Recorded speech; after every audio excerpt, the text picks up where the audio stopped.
All right, what is up, traders? What's up, tycoons? Today we're going to take a look at some solar stocks. Okay, we're going to take a look at Nphase, sorry, break it down on a weekly time frame, a daily time frame. I know a few people are in Nphase right now, making some good money off of that. We'll break down TAN, which is going to be a solar ETF, and just take a look at the solar sector in general. And we'll also break down CSIQ. This is Canadian solar. This one looks really, really good. Has a really nice, promising setup for 2024. And I think a lot of these stocks have a lot of potential in 2024, which is why we're covering them. But as always, the content provided on this channel is for informational and educational purposes only, and is not intended to be relied upon as legal, financial, or investment advice. So please be sure to read through the disclaimer, and we'll go ahead and get going. But before we do, I do want to mention that I started a completely free newsletter for you guys, Investment Intelligence, giving out free trade ideas, free valuable finance content every single week. You guys will see that we highlight the chart conditions, what it is that we're looking for, show you guys the chart themselves. And many of these trade ideas have worked out very, very well. If you go back and check the website, because there's also a website with this, so it's a little bit in blog format too, you can see that many of these trade ideas have worked out very well. And it's a reason because we choose quality over quantity. So rather than spamming you guys with, 5, 10 different trade ideas every single day, trying to brag about one that ran up, I'm looking for high quality setups and just trying to provide you guys with some of the setups that I'm looking at. Now, if you want to join the Discord, okay, for $10 a month, you can get access to all of the different trade ideas, different analysis, custom scripts, indicators, different things like that. We talked about PayPal and Teladoc in that newsletter, right? You guys can see PayPal here, Teladoc. Rivian is also a really good play that's up a lot. All right, but we didn't go over some of these other plays like Chewy, like Carnival Cruise Lines, like SoFi, Toast. A lot of those plays have run up big since we first talked about them in the Discord. Let's go ahead and start off here with Nphase on the weekly time frame.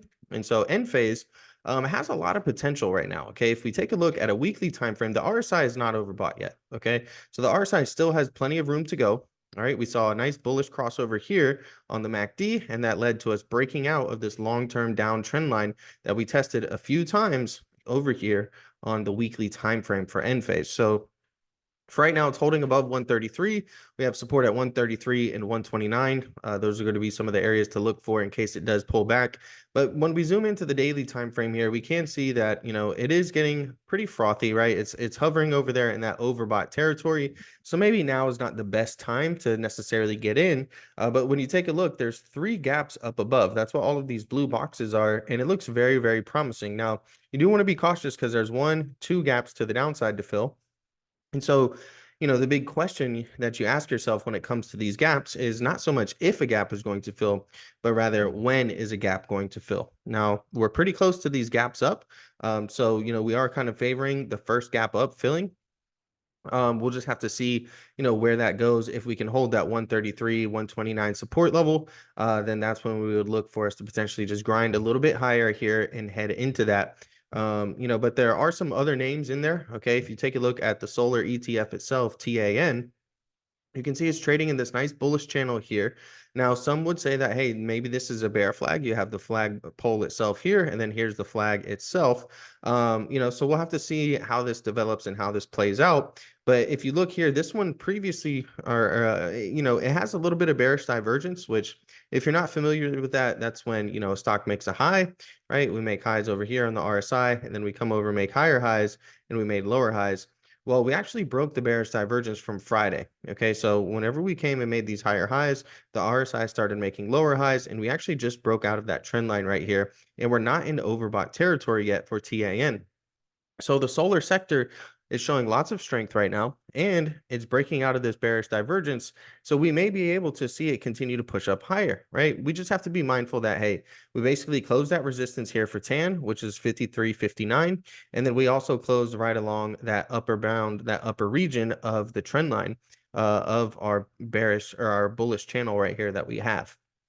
Similar to Nphase, okay, we do have 2 gaps down to fill, one here, right around 47, and then we've got another one here below $43. So you want to keep an eye out on those. Even if we were to pull back, okay, to let's say 45, 50, that's still ultimately healthy bullish retracement territory to continue going up higher, right? And then it's also within this bullish channel that we have right here. If we break this bullish channel, most likely that's when we're going to get the gap filled down below 43. But for now, we're looking to see if we can, get continued breakout from this RSI bearish divergence, get above 53.59, flip that area to support, maybe even break out of our bearish channel right here and continue to push up higher towards the 200-day moving average, which as, time progresses with this is going to be hovering closer down to 60 right at the moment.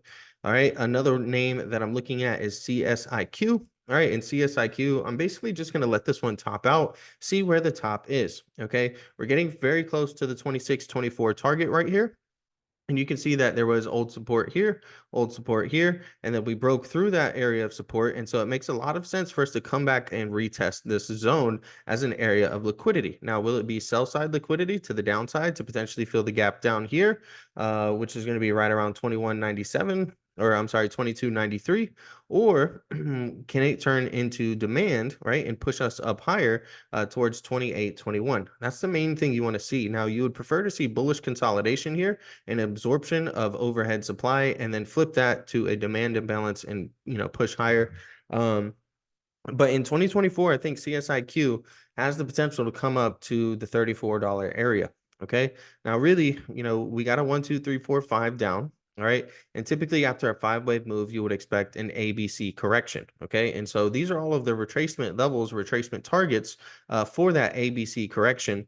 And it can, go past these, right? It can go higher, but there's a lot of work to be done. And so I'd like to see where this tops out at. Okay. If it tops out here, if it tops out here, and then look for the 1-2 setup, right? So the 1 up, the 2 down, and look for some areas of support for the wave 2 to try and catch that wave 3. Okay, whether you're trading an ABC or a 1, 2, 3, 4, 5 Elliott wave structure, wave 3 is typically the strongest of all of the waves, and so that's the wave that you kind of want to catch the move on and catch the setup on. So that's what I'll be looking at for personally in a lot of these solar names. I'm not really in any of them right now, but we have a few people that are in them, and I know a lot of people are really interested in these.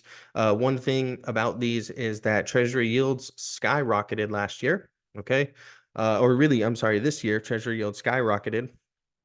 And we're starting to see treasury yields go down. So this is basically your TNX, right? And as TNX has been going down, right, we've actually seen a strong recovery in a lot of the solar stocks and the solar plays. So that's something that can continue to be a tailwind for the solar sector is if treasury yields continue to go lower and if rates continue to go lower, then that could be something that's a little bit of a tailwind to really help some of the solar stocks in 2024.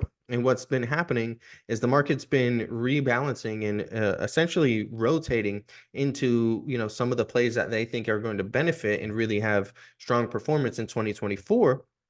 And we're seeing solar is one of those areas. And so if the market ends up being right and we do end up getting rate cuts, earlier than what was expected or what was forecasted by the Fed, then it's very possible that solar stocks may be one of the sectors that really benefit in 2024. And so I think that all of these are worth keeping on your radar and paying attention to as we head into the next year. If you enjoyed today's video, don't forget you can always reach out to me on my Ko-Fi page by clicking the link in the description. Click on this commissions tab here, and that's where you can book a 30-minute or a 1-hour session with me directly. I do these little coaching sessions all the time via Zoom. Okay, you can also sign up for that free newsletter. Remember, it's completely free to you guys, and I try to sprinkle in 1 to 2 free trade ideas every single week. I've got one coming out maybe later tonight, or maybe I'll put it out this morning that I'm pretty excited about that I found over the weekend, over the holiday weekend, and I think it's got a lot of potential. So sign up for that using the link in the description, completely free to you guys. All right. And if you want to, you can also just join the Discord. It's only $10 a month. And that's where you'll see all of the different trade ideas that I have, all the different stocks I'm watching. And, you guys can get an idea of, what the strategies are that I use to day trade. All right. Check out some of those custom scripts, indicators. I have over 35 flexible grids, basically chart layouts that I share with everybody in there on how I measure market internals, market breadth, thrust, momentum, different instruments of whether or not, the market's going risk on or risk off. Some really good stuff, and I'd love to see you guys in there.